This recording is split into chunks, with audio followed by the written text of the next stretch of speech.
So just to kick off, I'd love to just know, David, what is top of mind for you and why right now? Oh, there's so much. I mean, I think the biggest thing that's happened to all of us in the last year and a half is really dealing with the pandemic. That's why we're having this virtually and not in person. And so we made a decision as a company at Drift to become a virtual company. We still keep our office footprints and just open actually in London, as James knows. But we use that for collaboration space versus daily workspace. And so that is an entirely new model that for us, but for most of the companies out there in the world that are dealing with this. So that's top of mind. That also dovetails into what we do as a company, which is to think about the buying experience and how to reshape the business buying experience. And that too has changed radically, right? We've all gone from a digital sometimes world, to an entirely digital first world. And that's been a fast forwarding of at least a decade in our opinion. Yeah, that's wonderful. And, I've got to experience onboarding at Drift while we've been going through this digital first experience. And I've really enjoyed the fact that there's such strong DNA and culture in the business, and that makes it a very attractive place to join. Talking about Drift and the platform, but you as a business, why has Drift become so important to B2B businesses today? Why is it so fundamental in this shift that you've experienced?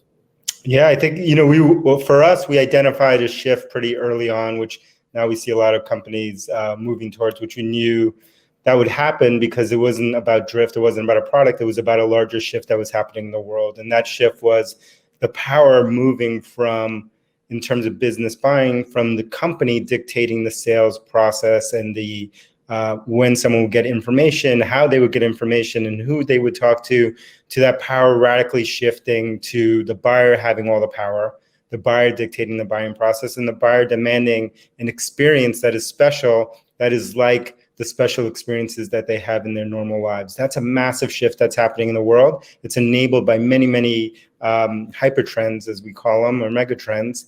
And we were early to identify that and know that it wasn't enough to cobble on a solution on top of your existing stack or existing platform, but we really needed to reimagine the entire sales and marketing experience from the ground up. And that's where we're in the beginning stages of doing at Drift. This is not something that you can just tack onto an existing system. The entire buying experience and the entire infrastructure has to change to meet the buyer where they are. Well, it's exciting, and I can see the impact that Drift is having on buyers. You've mentioned one of the mega trends. You've mentioned about the impact of the pandemic. Yes. And that organizations like Drift are moving digital first. What are these other mega trends that you're seeing in the market that are impacting how you're thinking about building Drift as a company over the next decade? Sure, there's been a few. You mentioned one of them, which no one could predict, right? Was the pandemic, and really forcing the last bits of digital transformation to happen within the enterprise, right? The enterprise was the segment or the group of companies that was lagging the most because they could still rely on getting on planes, steak dinners, et cetera, et cetera. And that stuff still worked. It worked less than it did 10 years ago. It will definitely work less than it did 20 years ago, but it still sort of worked. And then that was taken off the table, and every company in the world who thought they could never sell a real large solution or product without meeting a person face-to-face was forced to do it, 100% of them across the world for the last year and a half. And so that's caused people to reimagine or rethink what is possible today. So that is one of the mega trends, and none of us could predict that. The other, that would have happened no matter what, but it would have taken an additional 10 years instead of fast forwarding. The others were kind of a movement towards defaulting to messaging, really enabled by this in the advent of 2007, and slowly taking over for the way that we all communicate online and the way that we communicate in the world, right? So we moved from a world of calls and emails and in person to a world where everyone from your grandmother to your kids to yourself defaulted to messaging as the first and primary way that they wanted to communicate. But businesses were not ready for that. They were definitely not ready for that from a sales and marketing standpoint. Some businesses had been exploring that from a support use case, but a very different use case than actually selling and building a relationship. And then the next one was this move towards a democratization in the buying process. So for someone of my age or my tenure, we remember the days where the only person that can make, or the only group within a company that can make a buying decision of any size was procurement or the CFO. That was it. No one else can move it. And then we saw the rise of the CIO, and we saw budgets moving there, and the CIO is making that decision. Then we saw the rise of the other C levels, CMO, CRO, CPO, all of these roles, and decentralization happening at least on the executive level. But if you fast forward to today at a company like Drift, and we're a small company, we're a 500 some odd person company, and there are decisions that are made in terms of purchasing products, services, etc., every single day across the entire company. I have no idea who makes decisions on those products or not. And so that is what we've thought about for the last decade, of the democratization of the enterprise when it comes to buying is really here. And so if you mash all those things that are happening today, all of a sudden you have to think about this new buying experience that everyone expects, because now when it's not procurement anymore, or a few people in the company making buying decisions, the rest of us who are non-experienced corporate buyers want to experience buying the way that we do in our normal lives, because that's what we're used to. Wonderful. Thank you for sharing so far. So you're an experienced entrepreneur, and each ride must have been different, and you must have been on some roller coasters, some real highs and lows. I wonder on the Drift journey so far, has there been a pivotal moment with you and Elias that is like stands out as one that was maybe a holy shit, like what did we do there, and you've had to switch, or some kind of moment that has been pivotal and you've changed direction and moved forward? Yeah, there's been many. I mean, in the early days, we didn't know what the product was going to look like. We started a company without knowing what the product would look like. We knew who we wanted to serve. We knew kind of the trends that were happening, but we didn't know how that would manifest itself in terms of a product or a set of services. And so we had a lot of, I won't call them false starts, but a lot of experiments, deliberate experiments that we killed, and probably spent too long on some of them in the early days. I'd say a more recent one that we just have gotten through, luckily for you, James, joining when you did, was this move from a company that was largely an inbound sales driven, high velocity, SMB type customer base, to all of a sudden being dragged into the mid-market and really the enterprise on a global scale, and having to reshape, reimagine the company in terms of everything from leadership to the product itself to like how we operate, was painful. That was a holy shit for the last year and a half, and we're through that now, and we're a better company for doing it. But man, that was I call it the pain train. That was the pain train. Yeah, I can imagine. And you had the combination of the pandemic to do it through as well. So I forgot about that part. What's happening during the pandemic. Yeah, so I bet you're looking forward to getting out the other side. And I know the numbers are good, so looking forward to more growth. Something not, we mentioned it in your introduction, and people don't really appreciate this. You had a huge impact in HubSpot's success because they acquired your business some years ago, and then you left during their IPO. HubSpot has become $1 billion turnover business, and they're starting to really encroach the enterprise CRM space. But I wonder, and this might be a cheeky question, but what are your thoughts on the CRM and the future of CRM as a platform play? Yeah, I think, the HubSpot journey was amazing. And we have many HubSpotters, ex-HubSpotters, I should say, at Drift, who came to join us on this journey. But it was important, at HubSpot, we got to build everything from scratch, from marketing automation to CMSs to, the CRM and sales kind of acceleration tools.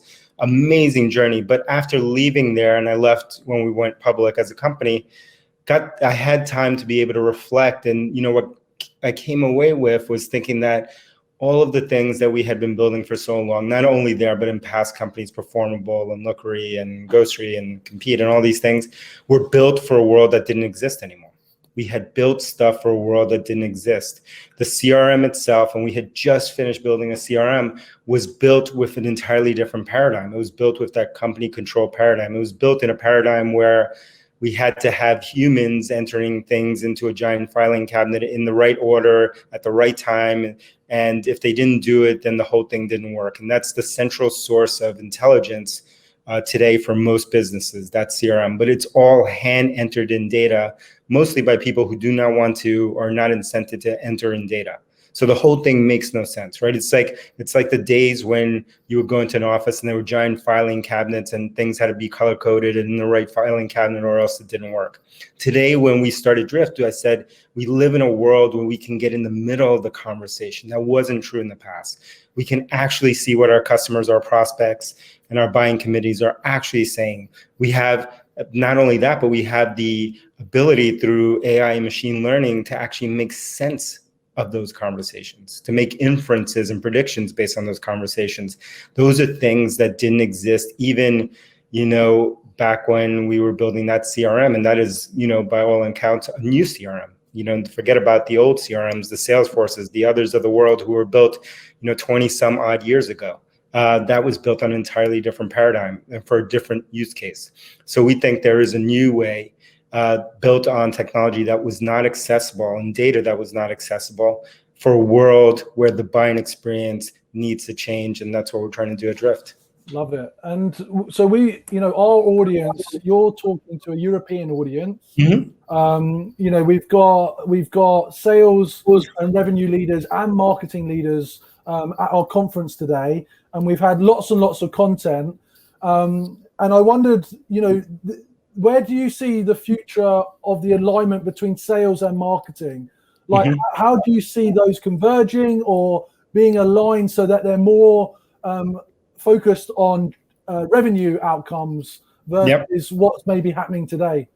That's exactly where we see it go. I always talk about this like three eras of the CMO, right? And of marketing, I should say, not the CMO, of marketing. And the first era was the brand era, and the second era was the demand generation era, which many companies still live in today, which is like, the brand era was about getting eyeballs and press releases and, mentions, and the demand generation era was, and that was brought on by the internet, with the ability to bring leads and contacts into a sales team. But now we live in an entirely different world. We live in a world where we can trace, all the way from a campaign to revenue, right? And so we should be focused on bringing revenue to the business and aligning on revenue, not leads, not contacts, not this weird thing. The only reason that we did that, and it's normal to everyone because that's all they've known, but the only reason from a technology standpoint, being someone who was there during the formation of all that technology, and was because there was no way to connect the dots. That was the only reason, not because it was better, because there was no way to connect the dots. We live in a world now where we connect the dots. And so we see the future of those two teams coming together, really being aligned on revenue, because at the end of the day, that's all that matters, which is bringing a customer in, maximizing revenue over time, building an amazing experience. We see that in our own lives. And if we look at other industries and we look through a different perspective, when we look at the e-commerce industry and we look at other industries in the world, they've already moved there. There is no separation between marketing and sales and this and that. It's all about bringing customers, increasing share of wallet, bringing revenue to the business, and everyone is aligned there. We in B2B are in this weird in-between, and we always lag the consumer markets. We're in this weird in-between phase right now where we still think about these weird things of clicks and events and this and, CRMs and fields and all this stuff. And if you were to describe this to any normal human outside of our industry, they would think we were crazy. It makes no sense. Well, yeah, I totally agree. And, I've had the good pleasure to join the Drift rocket ship and see how this is evolving and impacting the industry. David, it's been really fantastic to have this conversation with you. Are there any final thoughts or parting comments that you want to share with the audience before we wrap up? My only recommendation is one that I learned the hard way, which is you don't have to learn everything yourself through brute force and pain, which is how I learned. Learn from other people, ask questions, attend events like James's event here at SaaSGrowth, learn from other leaders, be engaged. That's the best way to learn, because as humans, we can model. And of course, check out Drift. Well, David, as now my ultimate boss, there were not many bosses I was willing to join, but I'm glad that I've had the opportunity to join your business, and I'm really grateful for the opportunity. Very happy that you spoke today, and I look forward to banging the drum for Drift in Europe. Thank you so much, James. From one troublemaker to another. Take care. Cheers.